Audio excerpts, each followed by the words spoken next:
Waste ജോയിൻ്റുള്ള dress ഇടുമ്പോൾ അതിപ്പോൾ ഒരു അനാക്കലിയോ അങ്ങനെ എന്തെങ്കിലും ഡ്രസ്സ് ഇടുമ്പോഴാണെങ്കിൽ നമ്മളെപ്പോഴും അണ്ടർ ബസ്റ്റ് വേണം ആ ജോയിൻ്റ് വെക്കാൻ വേണ്ടിയിട്ട്. വേസ്റ്റ് ലൈൻ വരുമ്പോഴത്തേനും നമ്മുടെ അപ്പർ ബോഡി കുറച്ചുകൂടെ ഹെവിയറായിട്ട് തോന്നും. ഇത് അതിലൊരു ബ്രേക്കാവും, മനസ്സിലായോ? ഒരു ബ്രേക്കായിട്ട് നമുക്ക് ഒരു ഇല്യൂഷൻ ക്രിയേറ്റ് ചെയ്യാൻ പറ്റും. കുറച്ചുകൂടെ ലോവർ ബോഡി എലോങ്ങേറ്റ് ചെയ്ത് തോന്നും.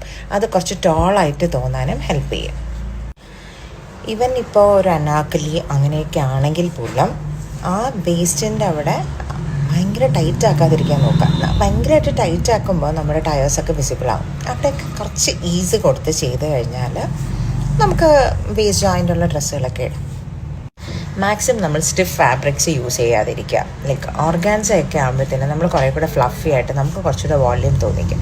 നമ്മളെപ്പോഴും ഭയങ്കര സോഫ്റ്റ് ആയിട്ടുള്ള മെറ്റീരിയൽസ് പോവുക, ഷിഫോൺ, ജോർജറ്റ് അല്ലെങ്കിൽ സോഫ്റ്റ് കോട്ടൺസ് ആയാലും കുഴപ്പമില്ല. പക്ഷേ സ്റ്റിഫായിട്ടുള്ള കോട്ടൺസ് അങ്ങനെയൊന്നും പോകാതിരിക്കുക. അത് നമുക്ക് കുറച്ചുകൂടെ വോള്യൂം തോന്നും.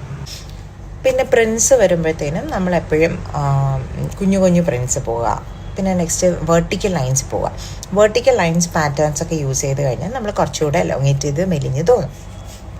ഒരിക്കലും ഹൊറിസോണ്ടൽ ലൈൻസ് യൂസ് ചെയ്യാതിരിക്കുക. പിന്നെ നമ്മൾ ഈ മേലെ യോക്ക് വരുന്ന ഹൊറിസോണ്ടലിൽ യോക്ക് വരുന്ന കൈൻഡ് ഓഫ് ഒരു പാറ്റേൺസ് ഒക്കെ ഉണ്ടാവുമല്ലോ, അങ്ങനത്തെ ഒക്കെ അവോയ്ഡ് ചെയ്യുക. അങ്ങനെ ഒരു ഡിവിഷൻ ഇവിടെ വരുമ്പോഴത്തേനും നമ്മൾ കുറച്ചുകൂടെ ബ്രോഡറായിട്ട് തോന്നും.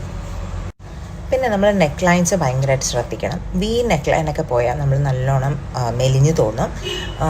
കുറച്ച് ഭയങ്കര റൗണ്ട് വൈഡ് സ്ക്വയർ ഒന്നും പോകാതിരിക്കുന്നതായിരിക്കും നല്ലത്. വി അല്ലെങ്കിൽ കുറച്ച് കേർവ്ഡ് ആയിട്ട് വരുന്ന വി അല്ലെങ്കിൽ സ്വീറ്റ് ഹാർട്ട് അങ്ങനെയൊക്കെ പോയാൽ നമ്മൾ കുറച്ചുകൂടെ മെലിഞ്ഞ് തോന്നും.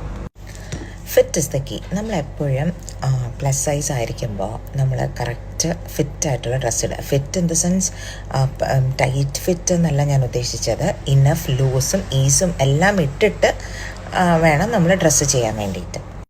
അപ്പോൾ നമ്മൾ ഒരിക്കലും ബൾക്കി ആയിട്ട് തോന്നുമല്ലോ. പിന്നെ കുറച്ച് ലൂസൊക്കെ ഇടുമ്പോഴത്തേനും നമ്മുടെ കുറേ ടയറൊക്കെ അതിനുള്ളിൽ തന്നെ പൊക്കോളും.